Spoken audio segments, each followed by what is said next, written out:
আরে জিদ্দা, ঘুম থেকে ওঠো। মহানায়ক বনি পর্যন্ত নিজের কমার্শিয়াল সিনেমার ঘোষণা করে দিল, তুমি এখনও ঘুমোবে? যাই হোক, এই ভিডিওতে কোনো মাইক ইউজ করবো না, কারণ সেটা মাইকটার অপমান হয়ে যাবে। তো এখন বেসিক্যালি কথা বলবো হচ্ছে একটা পোস্টার নিয়ে, যেটার জন্য না দরকার রয়েছে কোনো ভালো স্ট্যান্ডের, না দরকার রয়েছে মাইকের। পাক্কা চুলফুল ঘেঁটে যা হোক পাওক করে ভিডিওটা করছি, কারণ ওটাই ডিজার্ভ করে। এটার জন্য কোনো ভালো সাজানো গোছানো ভিডিও করার দরকারই নেই। তো আজকে কথা বলবো বেসিক্যালি একটা পোস্টার নিয়ে, সেটা হচ্ছে হাঙ্গামা.com। এবং এই .com-এ কী হয় জানি না, মানুষ তো অনেক রকম .com-ই সার্চ করে, হাঙ্গামা.com-এ কী হয় সেটা জানি না, জেনে লাভও নেই। তো এটার একটা পোস্টার সামনে এসছে এবং এরা রিলিজ ডেট ঘোষণা করেছে। এবং এই সিনেমাটা যেটা রিলিজ করছে সেটা হচ্ছে 12 এপ্রিল, তার মানে ঈদের টাইমে। তার মানে ঈদের টাইমে আসছে হচ্ছে মির্জা, যেটা এখন অবধি ঘোষণা হয়েছে। এবার আর একটা সিনেমা যেটা মানে সবসময় মানে কি বলবো, ঠাকুরটার কথা বলছি না। আর হিন্দিতে একটা সিনেমা রিলিজ করছে, প্লাস আবার এইটা হাঙ্গামা.com, সেটা আসছে। বড় সড়ো আপডেট এসছে, বিরাট বড় আপডেট এসছে। ওম সাহানি পোস্ট করেছে যেন কি মস্ত বড় সুপারস্টার, যে আমরা আসছি একদম প্রেক্ষাগৃহে হাঙ্গামা মাছি। এতে দেখুন লেখা আছে, এখানে লিখেছে হাঙ্গামা করতে আসছি আমরা নিকটবর্তী প্রেক্ষাগৃহে গিয়ে। বক্সের ভেতর কাপেলসরা হাঙ্গামা করবে, একটা দর্শকও হলের ভেতর করে হাঙ্গামা করতে আসবে না। যারা হাঙ্গামা করার তারা সারা বছর হাঙ্গামা এমনিই করে বক্সে, সিঙ্গেল স্ক্রিনে। তো এটা পর্যন্ত জানে না, স্যারই লিখে দিয়েছে হাঙ্গামা করতে আসছি আমরা। তো যাই হোক, এখন যে পোস্টারটা নিয়ে কথা বলি, অনেক রকম পোস্টার দেখেছি লাইফে, অনেক আলাদা মানের পোস্টার দেখেছি। এইরকম লেভেলের যে পোস্টার হতে পারে, এত উচ্চ মানের এডিটিং, দুটো সিনিয়র অভিনেতাকে মোস্ট মানে মানে কী বলবো, চুতিয়া বানিয়ে দিয়েছে, এরকম লেভেলের পোস্টার এমনটা সচরাচর দেখা যায় না। তো এই পোস্টারে এক একটা অবতারের এক একটা অবস্থা আপনাদেরকে দেখাচ্ছি। প্রথমে আসছি আমি যার কথাতে, সেটা হচ্ছে ওম সাহানি এবং শ্রাবন্তী।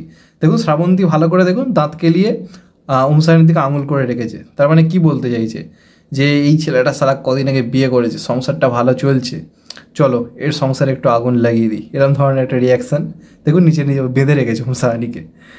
এবার আমি আসছি আরেকজন লর্ড কাপেলসের দিকে, যারা অল টাইম হাঙ্গামা মাচিয়ে দেয় ইনস্টাগ্রামে নেচে। তো তারা হচ্ছে আমাদের লর্ড বনি, লর্ড কৌসানি। তো এখানে বনির এক্সপ্রেশন থেকে যে মনে হচ্ছে, বনি বলছে যে আমি তো একটা লিডিং মোস্ট স্টার, তো আমার কপালে কেন এই শাকচুন্নিটা এলো। আবার অপর দিকে ওপরে কৌসানি ভাবছে আমি বেশ গুড লুকিং, আমার মধ্যে একটা ব্যাপার রয়েছে, আমাকে রাজ চক্রবর্তী আবার প্রলয়ের মতো অভিনেতা কাজ করছে, সালা এই মোস্ট বান্টু বয়ফ্রেন্ডটার জন্য আমাকে স্যাক্রিফাইস করে এই ধরনের সিনেমা করতে হচ্ছে। তো এটা গেল একটা দিক। এবার আমি আসছি আরেকজনের দিকে, সেটা হচ্ছে লর্ড খরাজ মুখার্জি। খরাজ মুখার্জি বলছে এ মারা, আমার কেরিয়ার কোথায় এসে নেমেছে, আমি লাইফে কি ছিঁড়লাম যে আজকে আমাকে এই সিনেমায় নাম লেখাতে হচ্ছে কিছু টাকার জন্য। লাঠি পেটা করবো সুবরগুলোকে, লাঠি পেটা করবো, এরকম ধরনের একটা রিয়াকশান। আর অপর দিকে আর একজন যে এককালের তথাকথিত ভিলেন, সুপার ডুপার ভিলেন, ছাতা হাতে নিয়ে দাঁড়িয়ে রয়েছে, বলছে যে প্রত্যেকটার পেছনে আমি ছাতা গুঁজে দেবো। আমার কেরিয়ার এমনি 12টা বাজে, 12টা বেজেই গেছে, এরা 12টা 5 বাজবার জন্য এসেছে, প্রত্যেকটা পেছনে ছাতা গুঁজবো, পরিচালকও আমার হাত থেকে রেহাই পাবেন, এরকম ধরনের একটা রিয়াকশান। এবং বলতে চাইছে যে ইন্ডাস্ট্রি আমাকে বিদায় জানাও, আমি আর ইন্ডাস্ট্রিতে থাকতে চাই না। তো এই হচ্ছে 4টে অবতারের 4টে লুক। নিচে একটা লাঠি পড়ে রয়েছে, একটা ছাতা পড়ে রয়েছে, পোস্টারটা যদি ভালো করে দেখেন তাহলে দেখতে পাবেন। আর এরা 4জন বসে রয়েছে। তো এইটা আসছে, এটা হচ্ছে একটা পোস্টার, এরা রিলিজ ডেট জানিয়ে দিয়েছে। তো আশা করবো সবাই সপরিবারে যাবেন, সপরিবার কেন সব পাড়াতে যাবেন, পুরো গোটা পাড়া নিয়ে যেমনভাবে বরযাত্রী খেতে যান, একটা বাস ভাড়া করবেন, বাস ভাড়া করে প্রত্যেকে যে যা সিঙ্গেল স্ক্রিনে ভিড় করে এই সিনেমাটা রমরমিয়ে দেখুন। এই সিনেমাটা চলা খুব দরকার রয়েছে আমাদের ইন্ডাস্ট্রির জন্য। কমার্শিয়াল ইয়ারের বছর, আমাদের কমার্শিয়াল বড় বড় তারকারা কমার্শিয়াল সিনেমা আসছে, তো কমার্শিয়াল মার্কেটটাকে তো খারাপ করতে হবে, লোকের তো আমাদেরকে নিয়ে খিল্লিটা তো করতে হবে।